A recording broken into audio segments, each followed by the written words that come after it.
Wife had an affair with my stepfather so she could get the $1 million mansion. Little did she know that it's my mansion. I'm in such a huge mess that I feel so embarrassed to even admit my situation.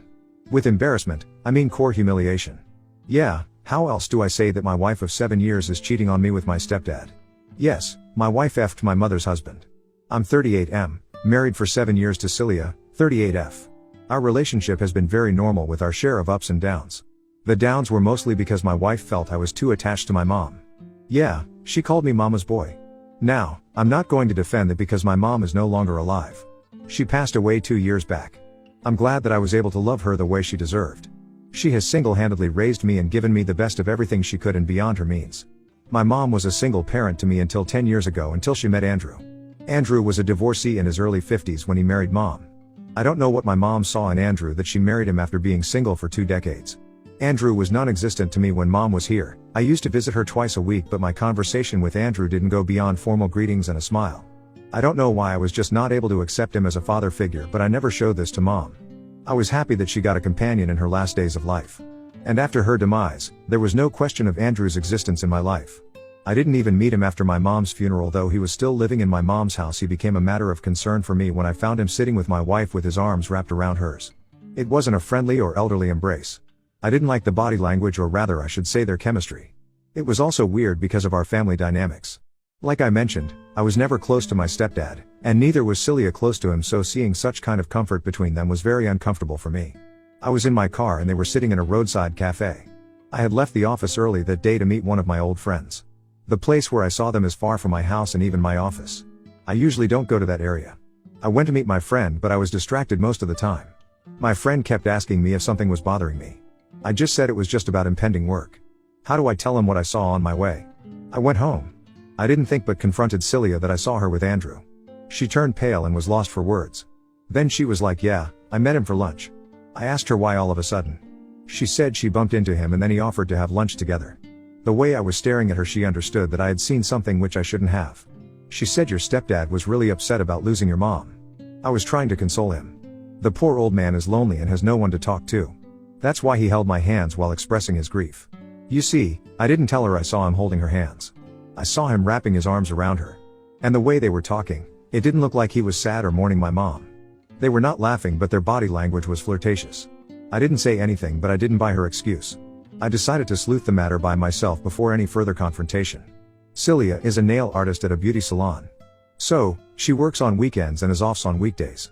It was never a matter of concern between us until recently, when Celia used to be too occupied with her work. We were having quite regular fights on this matter and she was not giving time to our relationship. She was fighting back that I was being needy after my mom's demise. She said that earlier I used to visit my mom twice a week, so Celia's absence didn't bother me so much. She is wrong. I used to visit my mother on weekends and on those when Celia had work. On her off days, I always ensured to return home on time to spend time with her. Previously, she used to fight that I was a mama's boy, and now she was saying that I was needy. While all these were still going on, I saw her with my stepdad, and that added to my fury. A few weeks later, it was Thanksgiving. Yes, I'm talking about the last Thanksgiving which just went, and she insisted that we invite Andrew. I was surprised at her direct suggestion. She said Andrew was living alone and had no one, so as an extended family we should invite him. I told her that she never invited them when my mom was alive, and she was like, yeah, because they had each other to celebrate the evening, and now that poor old man was alone. Ultimately, I gave in. I actually wanted to see how they behaved in front of me. I won't say they were normal because now that I know the truth. But they didn't do anything which would have caused suspicion if I didn't know the truth. I was silent for most of the time. I was never fond of him, and my suspicions about him made me resent his presence. I felt he also understood that I did not like it. Overall, it was an awkward dinner with both of us eating silently and Celia trying to break the silence with some stupid topic only to get a fake smile from both of us. It was getting very difficult for me to live with a heavy heart, so I decided to chalk a plan. I thought of checking her phone, but that didn't work because her phone was locked and I didn't want to get into the details of asking for the password and all because she would get alert. So I came up with another plan. I told Celia that I would be going out of town for a couple of days for work purposes. On the supposed day, I left home early and went to my office normally. But before that, I had planted a GPS device in Celia's car, and I was tracking it remotely. Just before the afternoon, she drove to Andrew's place. I wanted to catch her red-handed, but I was worried that what if I showed up and they were just sitting and chatting? It would be like making a fool of myself. So, I asked my friend, Keith, for help. I told him about my suspicions and requested him to visit Andrew. It was a very safe plan. I told him to record them if he found them doing anything outrageous. The house lock was password protected and I was just hoping that Andrew didn't change the PIN. Keith was worried that Andrew might suspect him of sneaking into the house. I told him to just say that the front door was open and he was there just to check on him. The main door didn't open in the living area. There was a small passage that led to the living room, so there was no one that would suspect him of unlocking the door. After a lot of convincing, he agreed. He went inside but couldn't find them in the hallway. He then peeped inside the bedroom with his phone camera switched on. He had kept the phone in his shirt pocket with the camera popping out so that they didn't suspect him. He saw that the two were without clothes cuddling each other. He then cried sorry and left the house before any of them realized. Andrew followed him outside asking him what he was doing there.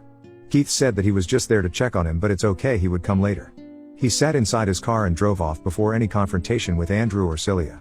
But I tell you, my friend is so stupid. Instead of opening the back camera, his front camera was open the whole time and nothing got recorded except Andrew and Celia yelling at Keith's sudden appearance. Anyway, I got the confirmation that I needed. I had already packed 2 sets of clothes and my toiletries before leaving the house that day, so I went to Keith's house. His wife was out of town at her parents' house, so he insisted that I stay with him until all this was sorted. Celia knows that Keith would have told me the truth. She messaged me asking when I would come home. I didn't reply. Yes, I ghosted her. She has been blowing my phone with her endless texts and calls. She thinks I'm out of town for work. It happened 4 days ago. I have contacted a lawyer virtually. I don't want to see her f-king face ever. I'll serve her with the divorce papers and get her evicted from my house. Update 1. It took 10 days for the lawyer to send the divorce papers.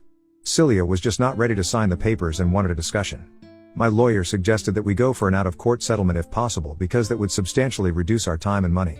See, I'm a sales guy with a regular job. I have a certain limit in funds that I spend on lawyers and also limited leaves to attend the court case.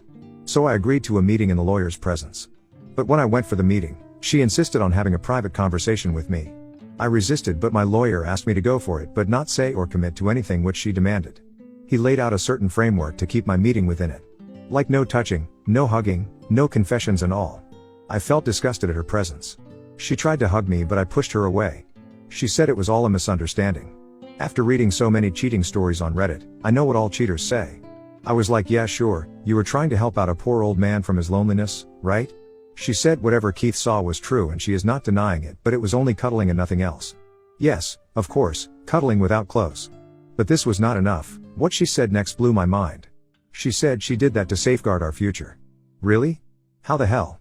She was like, see, your mom left all her wealth to Andrew and now if he marries someone else, that woman would be entitled to that wealth. Your family's property would go to someone else. I said that's why you effed my stepdad so that you can become my stepmother and take my mother's wealth. Do you see the complexities in this family dynamics? I was feeling dizzy with her BS, so I stormed out of the meeting room. After I came back, my lawyer asked for the details of the conversation and I told him everything. He cracked up for a moment, but he was interested in knowing about the inheritance my mother had left. My mom had left a house that she had inherited from her uncle. It was a huge mansion way beyond my means. Interestingly, Celia always had an eye on that mansion. After our marriage, she even insisted that we move into the mansion. I was happy that Celia wanted to move in with my mother, but no, Celia wanted mom to move out to my apartment and we took up her mansion, but I denied it. It was her house and why should she leave? Celia said that you are the only son of your mom, so that house would come to you, so why not move in there right now? This led to frequent fights between us, so one day I just lied to her that mom had willed that house to Andrew. And you see, what price I had to pay for that lie. Celia went after my stepdad so that she could have the house. There was one more information that Celia didn't know. After mom's demise, I didn't transfer the ownership of the house to my name. I wanted Andrew to live there until he wanted to. By transferring it to my name, it would be like, he was living in my property and I'm sure he was not going to like it. Also, the name transfer is expensive and I was running short of money during that time. So I let it be.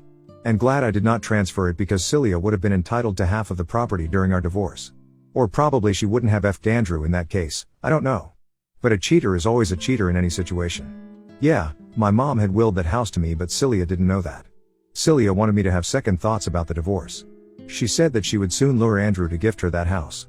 And if I don't divorce her, the mansion would be ours.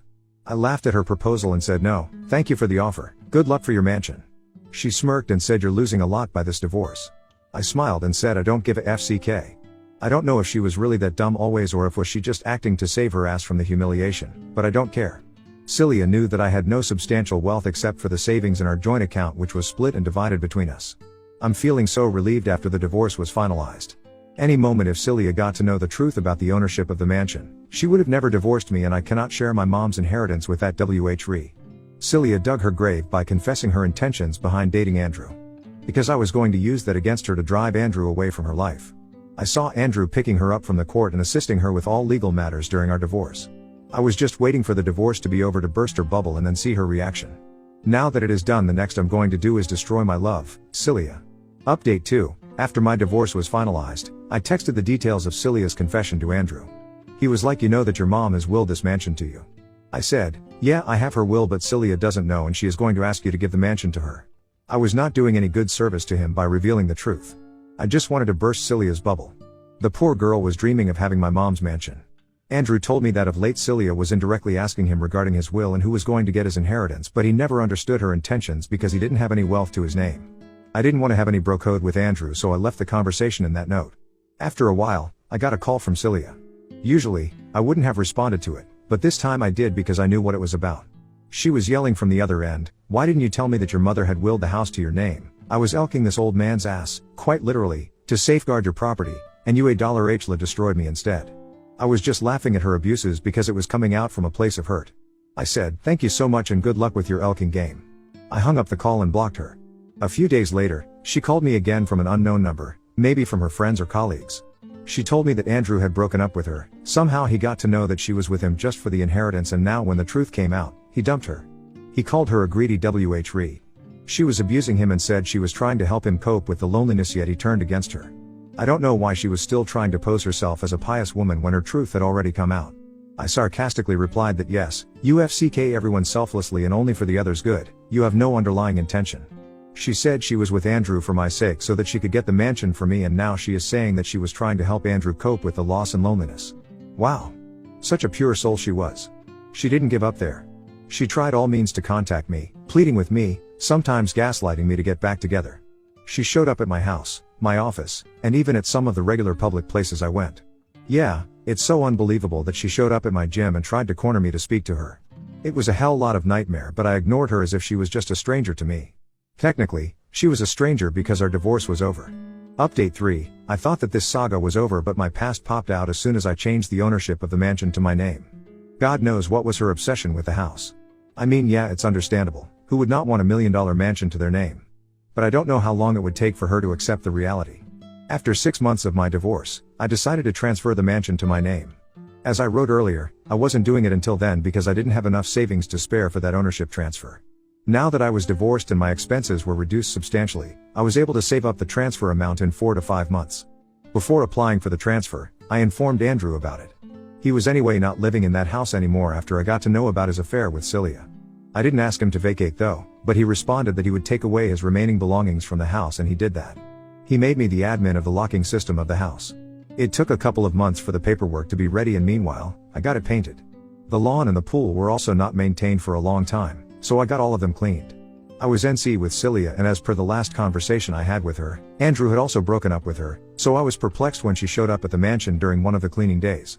I wasn't there, and the cleaning manager called me that a woman had come down and she was roaming around in the house.